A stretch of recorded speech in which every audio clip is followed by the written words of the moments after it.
नमस्कार दोस्तों, class 12th के अगले लेक्चर में आपका बहुत बहुत स्वागत है। और आज एक बहुत ही शानदार सा लेक्चर आपके सामने है। लॉस्ट स्प्रिंग हल्का सा इमोशनल है। आपने ज़रूर अपने आसपास देखा होगा किसी चाय की टपरी पे या किसी मैकेनिक के यहाँ छोटे बच्चों को काम करते हुए। हम देखते हैं, कई बार इग्नोर कर देते हैं कि ठीक है यार, उसकी किस्मत हमारी किस्मत। बट ऐसा नहीं है। हमें ग्रेटिट्यूड फील करना चाहिए कि हमें पढ़ने को मिला। हम उस बच्चे की तरह नहीं है जिसके हाथ में किताबों की जगह रिंच पाना है या चाय की केटली है या फिर कोई और वो काम कर रहा हो। वी आर लकी कि हमारे हाथ में ये कलम है, पेन है, पेंसिल है, बोर्ड है, कॉपी पेन है, चाय की केटली नहीं है। भगवान ने हमें चाइल्ड लेबर नहीं बनाया।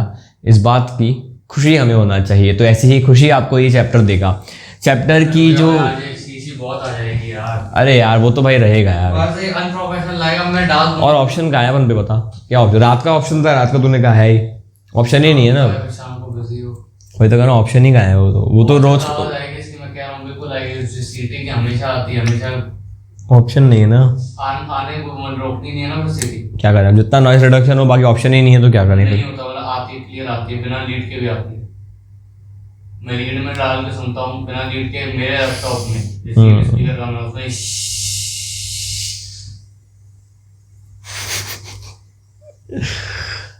मैं तो ये कह रहा हूँ कि देखो मेरे भाई, मेरे को लगा लग जाए। 3 2 1 नमस्कार दोस्तों, आपका बहुत बहुत स्वागत है नॉलेज फॉर क्यूरियस पे। और आज हम एक बहुत ही ज़्यादा शानदार चैप्टर पढ़ने वाले हैं जिसका नाम है लॉस्ट स्प्रिंग। लॉस्ट स्प्रिंग लिखा है अनीस जंग ने। ये चैप्टर आपको ग्रेटिट्यूड सिखाता है। आपको सिखाता है कि भाई हम कितने खुशकिस्मत हैं कि हम चाइल्ड लेबर नहीं बने। आपने शायद कभी किसी चाय की दुकान पे या कभी साइकिल या गाड़ी रिपेयर करवाते वक्त, हवा भरवाते वक्त देखा होगा नन्हे हाथों को 14 साल के बच्चे, 10 साल के बच्चे जो आपकी साइकिल में हवा भर रहे होते हैं, आपको चाय पिला रहे होते हैं, आपकी गाड़ी रिपेयर कर रहे होते हैं। हम कई बार इग्नोर कर देते हैं कि चल छोटू है ना, काम करा, चल 5 रुपये एक्स्ट्रा ले ले। लेकिन हमें खुशकिस्मत होना चाहिए कि हमें भगवान ने इस काबिल बनाया। हमें किताबें मिली, हमें बोर्ड मिला, हमें पेन पेंसिल मिली। हमारे हाथ में वो रिंच पाना नहीं है, वो चाय की गर्म किटली नहीं है। हमारे हाथ लिखते लिखते नीले होते हैं, काले नहीं पड़ते बर्तन मांजते हुए। तो इस बात का हमें शुक्र मनाना चाहिए। We must be grateful for this. तो ऐसा ही ग्रेटिट्यूड, ऐसी ही खुशी आपको देगा ये चैप्टर जिसको लिखा है अनीस जंग ने। इनके एक्सपीरियंसेस है विथ साहिब और मुकेश। तो ये चैप्टर में बेसिकली हम जानेंगे इनका एक्सपीरियंस विथ साहिब का ये सेंटेंस, फिर हम बात करेंगे मुकेश की। पहले बात कर लेते हैं साहिब की। साहिब का स्टेटमेंट इस चैप्टर में है, sometimes I find a rupee in the garbage. ये एक स्टेटमेंट इस चैप्टर में आएगा। कहाँ आएगा मैं आगे बताऊंगा। अभी जान लो ये क्या कहती हैं अनीस। अनीस बताती हैं हमें कि मैं साहिब को कई बार मैंने देखा, हमारे दिल्ली में अनीस हैं। कई बार मैंने देखा साहिब अपनी टोली के साथ सुबह ही आ जाता है कचड़ा बीनने। तो आपको पता होगा दिल्ली हमारे देश की राजधानी, उधर कचड़े का बड़ा यू कैन से बहुत सारा कचरा रहता है। यू कैन से हिल हो जाते हैं गार्बेज के, ठीक है। बहुत सारे ऐसे यू कैन से ढेर बन जाता है कचड़े का। इसी ढेर में कुछ लोग होते हैं जो कट्टा या बोरी कंधे पे लिए हुए, आपके शहर में भी ऐसे होंगे, घूमते हैं, सुबह सुबह नंगे पैर आते हैं और उस कचड़े में से कभी भी कोई प्लास्टिक का ढक्कन, स्टील तो नहीं, टिन, जो भी कील, प्लास्टिक जो भी मिल जाए उसको वो गैदर कर लेते हैं कि उसको बेच देंगे। तो इस तरीके के ही ये बच्चे थे। तो इनके बारे में कहती हैं अनीस कि मैंने इनसे पूछा कि भाई क्या करते हो वगैरह। तो पता चला कि साहिब ढाका से आया था 1971। थोड़ी बहुत अगर आपने हिस्ट्री पढ़ी है तो आपको पता होगा 1971 ईयर था द लिबरेशन ऑफ बांग्लादेश का। पाकिस्तान और इंडिया की वॉर हुई थी। इंडिया ने मित्रवाहिनी सेना भेजी थी, बांग्लादेश को आज़ाद करवाया था। लेकिन इस बीच हुआ था बहुत बुरा, लाखों की मौत, हज़ारों पर अत्याचार। और इस मौत के चक्कर में बहुत सारे लोग 1971 में बांग्लादेश के ढाका से और बांग्लादेश से भागे थे हिंदुस्तान के शहरों की तरफ। उसी तरह से इसी सिलसिले में शामिल था बांग्लादेश की कैपिटल ढाका और इंडिया की कैपिटल दिल्ली, दोनों डी से। तो यहाँ पे ढाका के आसपास जो खेत थे वहाँ के लोग आ गए थे दिल्ली के आसपास के इलाके में। अब करीब करीब 10,000 लोग सीमापुरी में, सीमापुरी दिल्ली का पेरिफेरी है, दिल्ली का बाहरी इलाका, यहाँ पे रहते हैं। ये ऐसे नहीं रहते जैसे हम लोग रहते हैं, घर में एसी लगा हुआ है, कूलर लगा हुआ है। टारपुलिन यानी जो एक मोटा वाला होता है ना, पन्नी होती है मोटी वाली, वो पन्नी लगी होती है झोपड़े में। इनके पास हमारी तरह शावर और वॉश बेसिन नहीं होते, इनके पास नालियाँ तक नहीं होती, ना वॉशरूम, ना नालियाँ, ना राशन कार्ड, और इंटरनेट तो फिर भूल ही जाइए। जब पानी की लाइन नहीं है तो इंटरनेट की फाइबर कहाँ से आएगी? कुछ भी नहीं, टोटल ज़ीरो। इतना कि इनके पास वोटर कार्ड भी नहीं है। एक जुगाड़ का राशन कार्ड मिल जाता है। यहाँ की औरतें जो फटी साड़ी में बैठी हुई हैं, गरीबी की वजह से आग में सब लोग बैठे हुए हैं, वो कहते हैं हम अपने हरे भरे खेतों को छोड़ के आए हैं ढाका के, और यहाँ हम रह रहे हैं बंजर तो नहीं, मतलब ऐसी जगह में जहाँ शायद पेट भी नहीं भरता हो हमारा, लेकिन यहाँ हमारी जान बची हुई है। वो हरे भरे खेत जो हमारा पेट न भर सके, वो किस काम के? इससे बेहतर तो हम यहाँ हैं, पेट नहीं भरता पर जिंदा तो हैं। ये हालत है हमारे साहेब की। साहेब से एक बार मैंने नाम पूछा, साहेब ने अपना नाम बताया बड़े अच्छे से, साहेब आलम।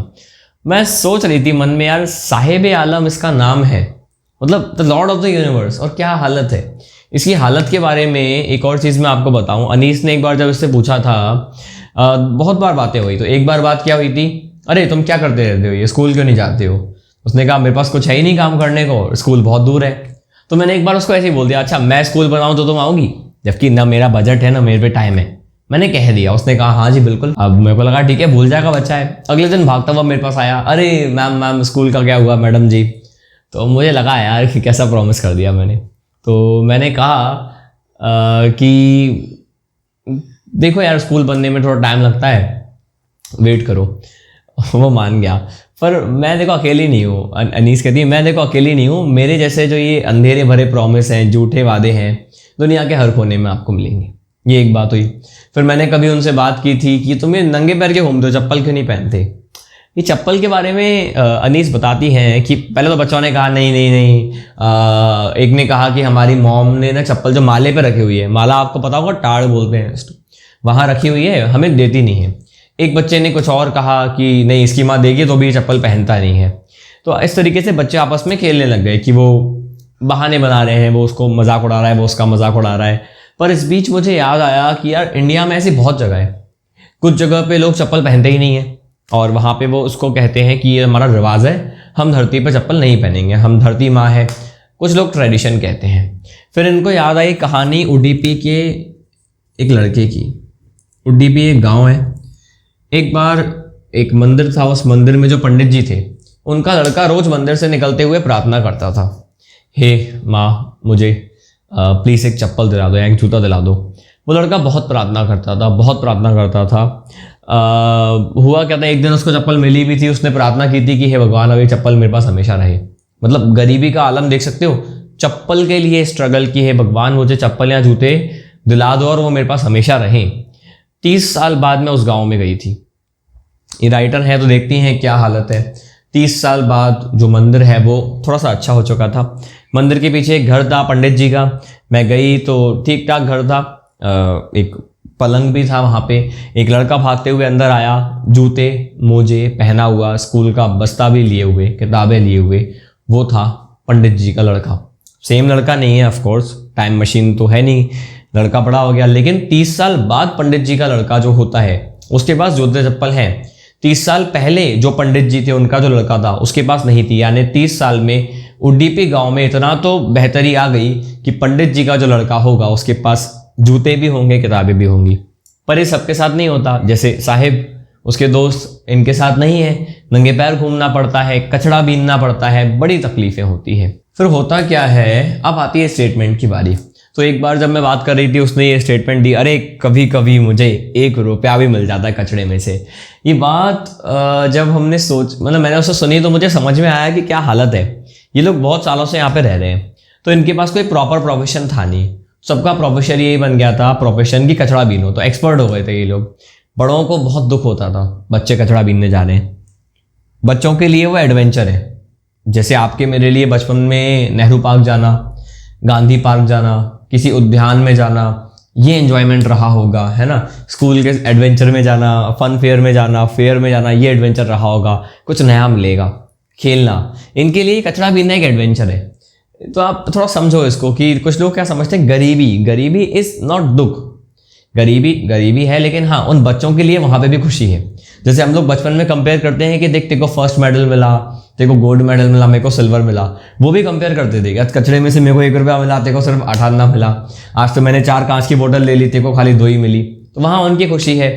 फिर जब मैं इससे बात कर रही थी तो एक सर्दियों का दिन आया, मतलब एक सर्दियों वाला दिन था, मतलब काफ़ी मुलाकातें यहाँ पे डिस्कस हुई है।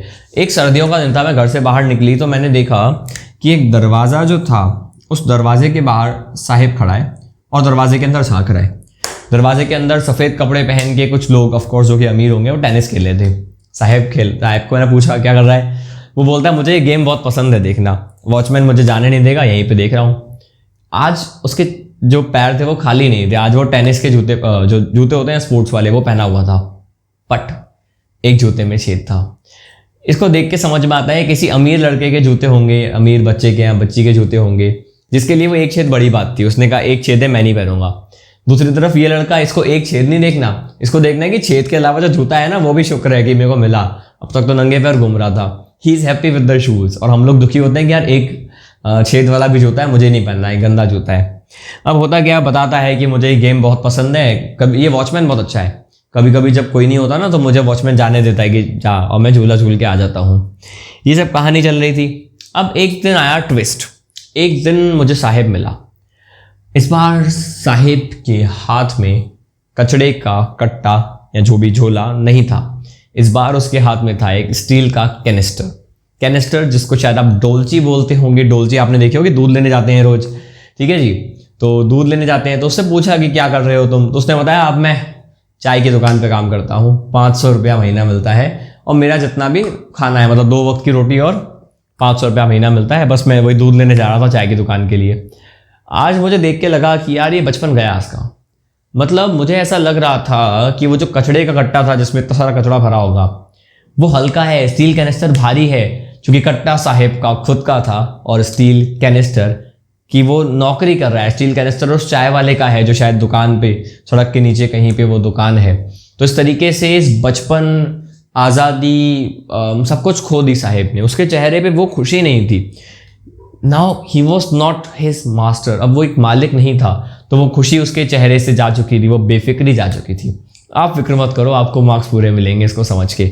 अब बात करते हैं हम हमारे अगले कैरेक्टर मुकेश की। हाँ भाई, तुमने जो कल बताया था वही 3, 2, 1।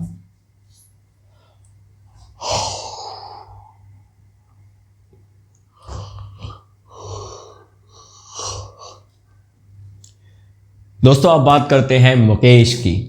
मुकेश भी एक चाइल्ड लेबर है, लेकिन ये चाइल्ड लेबर वैसा नहीं है। मैं बताऊँ क्या है ये है कहानी फिरोजाबाद की। और ये अकेला चाइल्ड लेबर नहीं है, इसके जैसे 20,000 बच्चे हैं जिनकी हम बात करेंगे। सबकी हालत यही है, सपने ऐसे जो ढके हुए हैं धूल के बीच में। किसकी धूल, मैं समझाता हूँ। कहानी की शुरुआत कहाँ से होती है। मुकेश बोलता है अनीस को कि मैं एक मोटर ड्राइवर बनूंगा, मैं अपना गैरेज खोलूंगा, मैं कार चलाना सीखूंगा। लेकिन ये जो इसकी कहानी है, इसका जो सपना है, वो सपना एक मृत तृष्णा की तरह लगता है, एक मिराज की तरह लगता है। मिराज का मतलब क्या है, मिराज का मतलब होता है मृत तृष्णा, जहाँ पे रेत है फिर भी आपको पानी दिख रहा है। इस कहानी में रेत नहीं है, इस कहानी में है धूल, फिरोजाबाद की धूल, उन चूड़ियों के हिस्सों की जो पूरे फिरोजाबाद में फैली हुई है, जो फिरोजाबाद के 20,000 बच्चों की किस्मत पे फैली हुई है, वो धूल। फिरोजाबाद एक ऐसा शहर जिसकी बनी हुई चूड़ियाँ शायद आपके घर में ज़रूर होंगी। नॉर्थ इंडिया में तो खासकर चूड़ियों की कैपिटल माना जाता है, you can say capital of bangles. बहुत चूड़ियाँ बनती है। हर घर में आपको क्या मिलता है, सिर्फ और सिर्फ एक ही चीज़, चूड़ियों के छल्ले, रंग बिरंगी चूड़ियाँ। कोई ठेले पे लेते हुए जाकर आपको मिलेगा, सड़कों पे ठेले पे लोग चूड़ियाँ लेके जा रहे हैं। हर घर में आंगन में चूड़ियाँ पड़ी हुई हैं। बच्चे ऐसे कमरों में, बड़े ऐसे कमरों में जहाँ न रोशनी है न हवा है, लगे पड़े हैं वो लालटेन दिया जो मिले उनको आग जलाने को, उसको लेके और वेल्डिंग करे जा रहे हैं, स्पीड में हाथ हिलाते जाते हैं, चूड़ी बनाते जाते हैं। जिंदगी उनकी वहीं से शुरू, वहीं पे खत्म। लोगों की आंखों की रोशनी जारी है, पैसा है नहीं, न्यूट्रिशन है नहीं, पढ़ाई की तो हम क्या ही कहें। जब आंखें बचा नहीं पा रहे, भगवान ने जो शरीर दिया उसको नहीं बचा पा रहे, न्यूट्रिशन नहीं ले पा रहे, तो पढ़ाई बहुत दूर की बात है। अब ऐसी स्थिति में होता क्या है, मुकेश मुझे ले गया अपने घर पे, बहुत खुश था। मैंने कहा ना, बच्चे हैं, बच्चों को नहीं पता होता गरीबी अमीरी, वो तो बाद में समझ में आता है कि ये क्या गरीबी होती है, क्या अमीरी होती है। तो बड़ा शौक से मुझे ले गया, मैं आपको अपना घर दिखाऊंगा। जिसको वो घर बोलता है, वो घर क्या था, एक मोहल्ला, जाने कितने लोग जहाँ रहते हैं, सीवेज जैसी कोई जगह नहीं है, इंसान जानवर साथ में मिलके रह रहे हैं, समझ में नहीं आ रहा, जानवर को इंसानों का घर मिल गया है, इंसान को जानवरों का। कोई सफाई नहीं है, मिलजुल के रह रहे हैं। दरवाजे के नाम पे क्या है कि भाई टीन पड़ा हुआ है, उस टीन को खिसका रहे हैं, झोपड़ी है, बदबू है। ऐसे में मुकेश मुझे ले गया अंदर। मुकेश के घर में एंटर करते ही मेरी नज़र पड़ती है एक लड़की पे, पतली दुबली सी जवान लड़की, खाना बना रही है, आंखों में पूरी धुआं भर गया है, आंसू आ रहे हैं। ऐसे में भी वो मुस्कुरा के मेरा स्वागत कर लेती है। बगल में एक प्लेट रखी हुई है, उसमें कुछ सब्जियां हैं। ये लड़की थी मुकेश की भाभी, इनके बड़े भाई की पत्नी, इस घर की बहू। जिस घर में मुकेश है, मुकेश के भैया हैं, मुकेश के पिताजी हैं, एक दादी माँ भी हैं। होता क्या है, बात होती है ठीक है कि ये बहू है, खाना बनाती है। फिर उस समय एंट्री होती है एक बुजुर्ग आदमी की, शायद मुकेश के पिताजी या दादाजी। उनको देख के जो बहू रानी है वो घूंघट कर लेती है। हिंदुस्तान में परंपरा है, आपको पता होगा। दादी माँ से बात होती है तो दादी माँ बड़ी पैसिमिस्टिक है। वो बताती हैं कि ये जो बुजुर्ग आदमी हैं खो चुके हैं अपनी आंखों की रोशनी, शायद मुकेश के पिताजी के लिए ही। वो सब लोगों का हाल यही कि भाई पहले वो टेलर हुआ करते थे, अब बैंगल मेकर बन गए, प्रॉपर रोशनी नहीं होती है, अंधेरे में काम कर रहे होते हैं दिया जला जला के, उससे उनकी आंखों की रोशनी भी चली गई। पूरी उम्र काम करने के बाद उनकी अचीवमेंट सिर्फ ये है कि वो घर बना पाए, रिपेयर नहीं कर पाए, बच्चों को पढ़ा नहीं पाए, सिर्फ बना पाए, ये अचीवमेंट है। घर जिसको वो घर बोल रहे हैं, जो हम लोग एक रात के लिए भी, एक घंटे के लिए भी रुकना पसंद नहीं कर पाएंगे ऐसे घर में। तो इस तरीके से मुकेश के पिताजी भी उसको और कुछ सिखा नहीं पाए। जायदाद के नाम पे वो यही दे पाए कि मेरे को चूड़ी बनाना आती है तो भी वही सीख ले। इन सारे बच्चों का यही हाल है, पूरे फिरोजाबाद का यही हाल इनको दिखा। रंग बिरंगी सी चूड़ियाँ, शायद ही कोई ऐसा रंग होगा जो रेनबो में हो और इन चूड़ियों में ना हो। पर जिंदगियों में क्या रंग है, कुछ भी नहीं। दादी माँ कहती है कि यार हाथों की लकीरें हैं, लाइनेज कभी टूट सकती है, क्या हाथों की लकीरों से ज़्यादा कुछ पा सकते हो तुम? एक चूड़ी बनाने वाले के यहाँ पैदा हुए हो, गरीब के यहाँ, और गरीब रहोगे। मीन्स उनके अकॉर्डिंग गरीब पैदा हुए हो तो गरीब ही मरना होगा, ये उनके विचार थे। इसके बाद मैं मिलती हूँ सविता से। सविता भी एक पिंक कलर की ड्रेस पहनी हुई एक लड़की, शायद उसकी शादी की उम्र होगी, वो चूड़ियाँ बना रही है। क्या उसको पता भी है कि वो जो चूड़ियाँ हैं उनका मतलब क्या है, कितना इम्पोर्टेंट है वो एक यू कैन से सुहागन के लिए, सुहाग का जोड़ा। और उसे क्या पता, वो बेचारी लगी हुई है अपना जवानी जला रही है बस चूड़ियाँ बनाने में। कुछ पढ़ाई नहीं, कोई एम्बिशन नहीं, कोई लाइफ नहीं, कल्चर नहीं, खुशी नहीं। उसके पास में एक बुजुर्ग औरत, शायद कभी उन्होंने भी चूड़ियाँ पहनी होगी। वो बुजुर्ग औरत ने मुझे बताया, मुझे मतलब अनीस को, कि एक शेर पेट भर खाना तक नहीं खाया। उसको ये भी याद नहीं है कि आखिरी बार कब पेट भर के खाना मिला था। मतलब ये लोग खाना खाते हैं उतना नहीं जितनी भूख लगती है, खाना खाते हैं जितना भगवान की दया से सोने से पहले मिल पाता है। मिला तो ठीक, नहीं तो पानी पी के ही सो जाना पड़ेगा। तो ऐसी हालत, इतनी निराशा, इतनी गरीबी देख के मुझे समझ में नहीं आ रहा था कि ऐसा क्यों हालात नहीं बदल सकते। उन लोगों से मैंने कहा तुम यूनाइट क्यों नहीं होते, तुम डिमांड क्यों नहीं करते कि तुम्हें पैसे ज़्यादा चाहिए। तो बताया जाता है कि कुछ मिडिल मैन्स हैं। मिडिल मैन मतलब होता है बिचौलिया, जो डील करते हैं, ठेकेदार यू कैन से। देखो यार, पैसा तो आता है, ये लोग नहीं देते, ये लोग सस्ते में काम करवाते हैं। अगर युवा यूनाइट हो जाए, वो विरोध करें, क्या होता है, ये पुलिस वाले इनसे मिले हुए हैं तो सब पकड़ के जेल में डाल देते हैं, उनको पीट देते हैं, मतलब आवाज़ को दबा दिया जाता है। तो इस तरीके से जैसे ये चूड़ी होती है ना, गोल गोल चूड़ी के छल्ले, गोल गोल गोल, ऐसे इन लोगों की बातें। निराशा गरीबी, निराशा गरीबी, निराशा गरीबी, इसी में उलझी हुई है। और इस उलझन से बाहर मुकेश मुझे बताता है कि नहीं, मुझे तो ऐसा नहीं करना, मुझे तो मैकेनिक बनना है। मैं उससे पूछती हूँ कि कैसे करेगा, गैराज है तेरे आसपास? वो कहता है दूर है। मैंने कहा कैसे जाएगा? मैं चल के जाऊँगा। तो मैंने मजाक में ऐसे ही पूछ लिया, जैसे साहेब से पूछा था ना मजाक में, स्कूल वाली बात, मजाक में पूछा जब प्लेन चलाना सीखेगा? वो कंफ्यूज हो गया। प्लेन ऊपर से निकल रहे थे, वो कंफ्यूज नीचे देख रहा था। उसने कहा नहीं, मैं कार चलाने में ही ठीक हूँ। एक एम्बैरेसमेंट था कि ये क्या पूछ लिया मुझसे यार, लेकिन ये रिग्रेट नहीं था, दुख नहीं था, उसके मन में अभी भी विश्वास है। ये वैसा ही है कि जब तूफान आ रहा है, सारे दिए बुझ चुके हैं, हर जगह अंधेरा है, और ऐसे में एक रोशनी की किरण आपको मिल जाए, बस वो एक रोशनी की किरण है मुकेश, वो एक रोशनी की किरण है साहिब, जो गरीबी के बीच भी अपने अंदर ये विश्वास जगाए रखते हैं कि हालात बदलेगा। कहते हैं ना, वक्त कितना भी बुरा हो, उसकी एक अच्छी बात होती है कि वो गुजर जाता है। तो ये चैप्टर भी इसी के साथ गुजर गया।